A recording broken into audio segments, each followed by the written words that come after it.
Hello and welcome back to another exciting Sunday evening of one of my YouTube videos.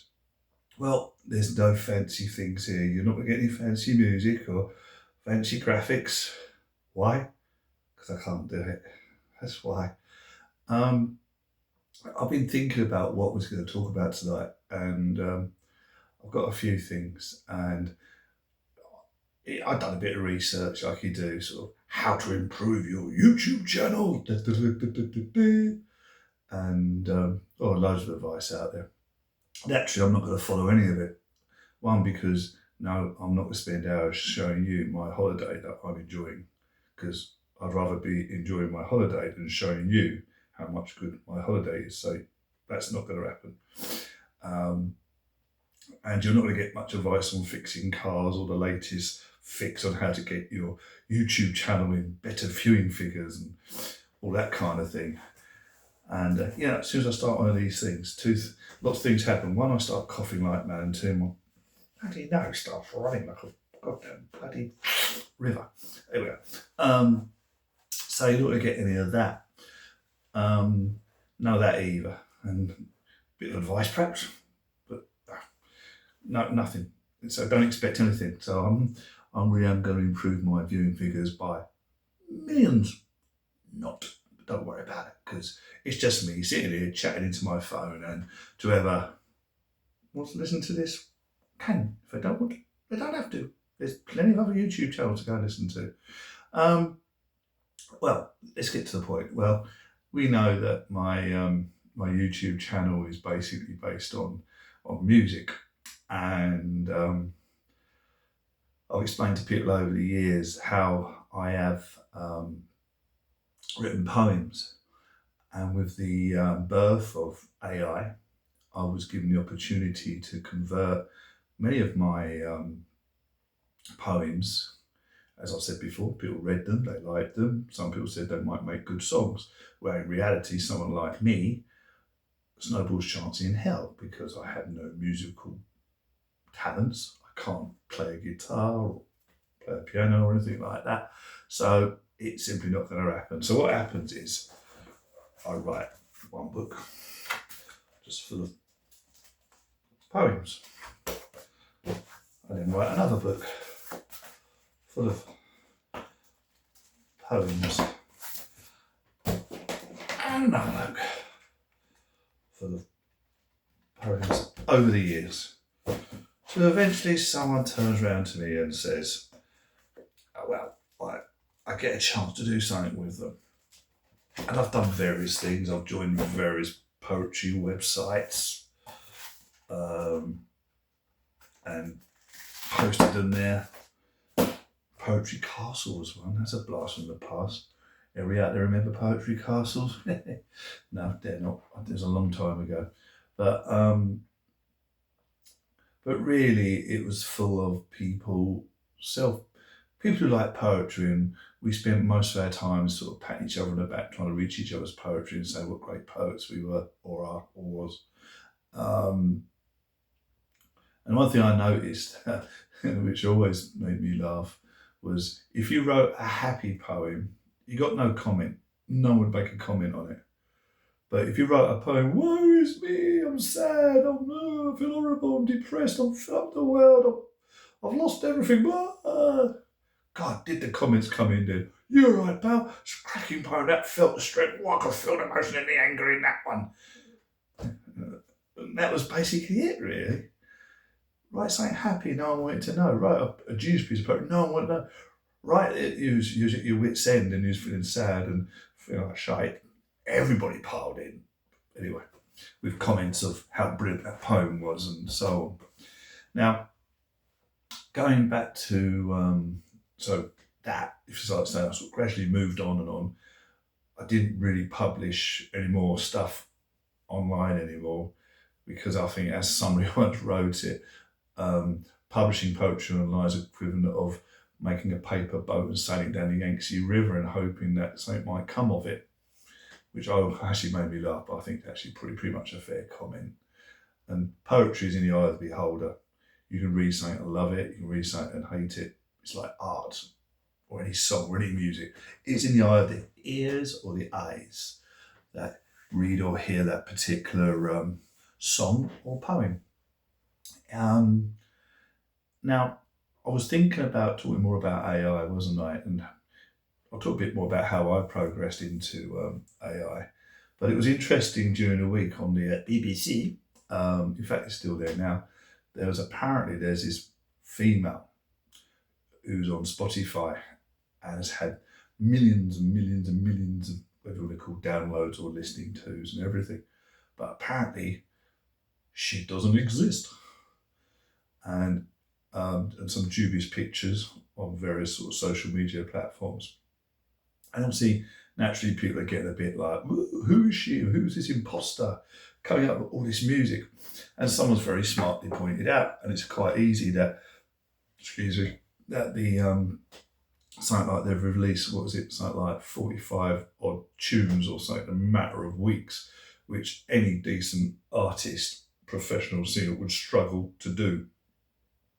And it's quite easy because having, like you just seen, there's a lot of stuff coming out of these books that are written and now songs on AI. And I think in 2 months I've got about 126 songs on there. And when you've rewritten it, now, in my defence, you're talking 30 years worth of work there. That's not something I've just sat down and written in my garden 10 minutes ago. A lot of the songs you hear were written 30 years ago or been inspired by recent events and I just tweaked them slightly. But they've already been written. I've not sat there and thought, whoa, genius, it's somebody write something. It's already been written and I've just tweaked it, rewritten it a little bit to go into Suno. And it was interesting because you can sense that there is a bit of a bite back against using AI, especially in music. And I must admit, I kind of fall on that side of agreeing, even though I use Suno AI. And for me, it's a great release. It's a therapy. I can just get thoughts out of my head, write them down and get them out and listen to music. And it does give me a great buzz and I really quite enjoy it. But that's as far as it goes because I've looked at various platforms that have offered me to get my chances on Spotify and Amazon and stuff like that. They all want money. Every single one. For a small fee of 200 quid a month, we will put you on Spotify and Amazon and Apple and blah, blah, blah, blah. And we will guarantee your royalties will come back to you. But they're charging a fortune. And also, I'm very honest. As I state, I use AI. Now, I do write my own words. I do not go into AI and try and improve them or anything. The words you use, and sometimes there's like little blips in spelling on those that only sometimes I pick up on, but I think you get away with it, are all mine. It's all my own words. So I kind of feel partly justified in what I do. Not totally. I've always said I always look at them as sort of like prototype kind of songs, not really the finished article. The AI just sort of gives you just a taste of what potentially perhaps that song could be. I don't agree. I don't think people who just go into AI and say, I want a love song about Jeremy. So and AI would then come up with this amazing love song about Jeremy. Now keep that to yourself. That's personal enjoyment and stuff like that. That stuff should never, ever, ever really be taken seriously as any form of musical art whatsoever. It's just a bit of fun. And in many ways, perhaps we should think about having some kind of sort of, you've got your normal charts and downloads. Perhaps there should be an AI charts and downloads. So it gives some of us a bit of a chance, and it divides it, and perhaps that's worth thinking about. Now, also, got me thinking because I go back to this. If you look at some of the songs that came out in the 80s, especially mixes where they take tunes and they mix them up and then produce a record. In many ways, that's just as bad as AI, because it's all they've done is sampled stuff and put stuff together and then produced a tune, which everybody loves. They all love dancing to it. But is that any different to AI? Is using synthesizers and other forms of music that are quite relatively easy to put together, simple drum beats and simple bits and pieces. Is that any different from AI? I argue that, 'cause I don't think it is personally.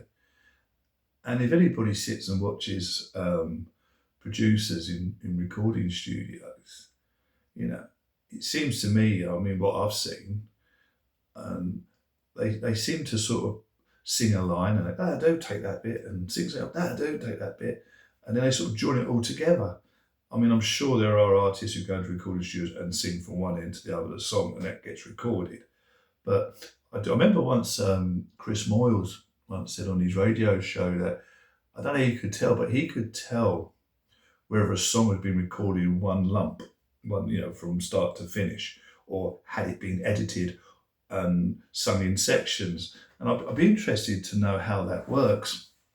So we don't necessarily live in a world where what we hear is actually what we hear.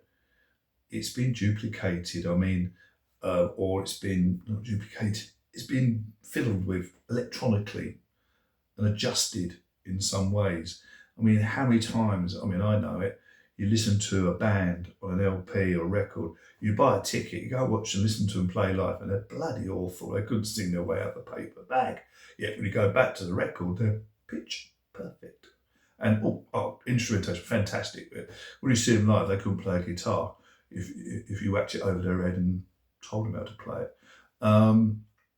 So it's very interesting. It opens up quite a big area about musicians. Naturally, you've got the natural musicians, acoustic guitars, they can play drums, bands that play naturally, people who can actually sing and don't have that voice correction. That's the word I was looking for, voice correction. So it's very interesting. I think we should be more honest and open about how we use AI. And as you can see on my YouTube channel, you can see it's AI.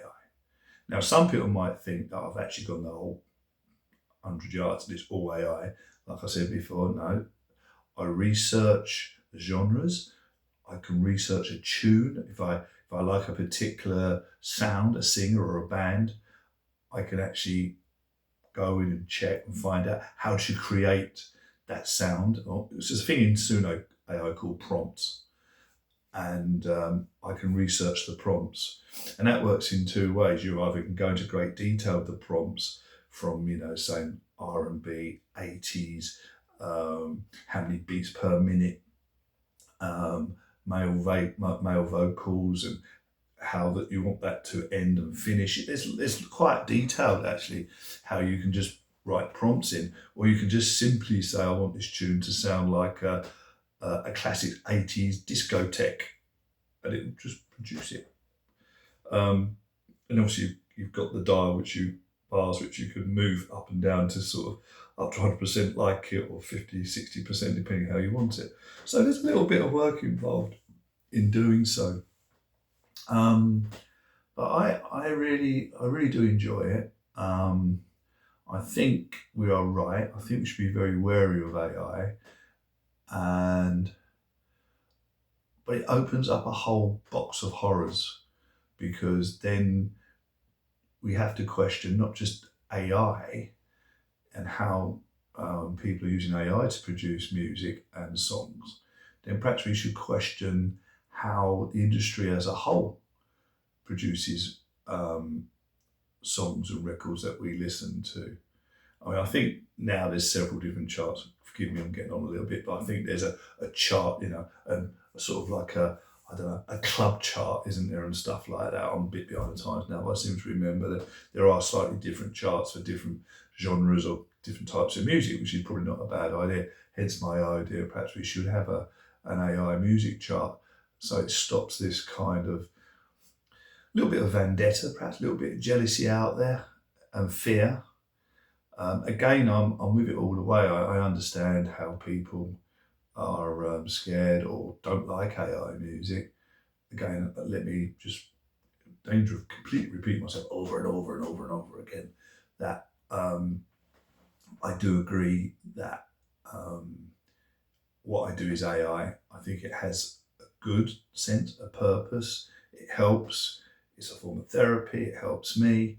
But as far as my YouTube channel, my aspirations don't really go much farther than that. I just like seeing people enjoy listening to it. It's great, and so on. So, I understand that there are very hard-working bands out there, singers, songwriters, trying to make a living, and they're very, very talented. And I think they deserve all the help and support they get, and AI shouldn't detract from that. Um, Am I a talented writer? I don't know. I just like writing, and putting music to it, using AI, and it's a great thing for me personally. But this is I'm not going to stop and start. Hey, I'm a successful songwriter and producer now, right? I used to. No, that's not going to happen. Do a reality check here. So anyway, now, so AI good, AI bad. It should have some form of openness about it. I don't think we should have to listen to something and then find out it's been completely AI produced. I think perhaps, there should be some kind of warning, and it should state, this song has been totally produced in AI from start to finish, including words. Or it should say the words have been written by the songwriter himself, and he has used AI for the music. Yeah, perhaps some kind of little sort of thing you can click on your on the uploads or something, so people understand and they're not being duped into sort of thinking they're just listening to an amazing band. I think it's quite confusing probably for some people, because obviously I can have a boy band, a female singer, I can have a country and western, I can have do reggae, and I've done them all. Blues, swings, 50s, 60s, style music, country and western. I've done nearly all the genres in the songs that I've done. So yeah, that's really my thoughts on AI. I think it's been a pleasure talking to you. I hope you enjoyed my little ramble and wander into the world of AI. I'm sure it's produced a lot of thoughts. So now I just say, all I can say to you guys now is stay safe and have a good weekend. And with a bit of luck and a fair win, I get to talk to you next week on another super Sunday evening chat on our YouTube channel with me. Take care, stay safe, speak to you soon.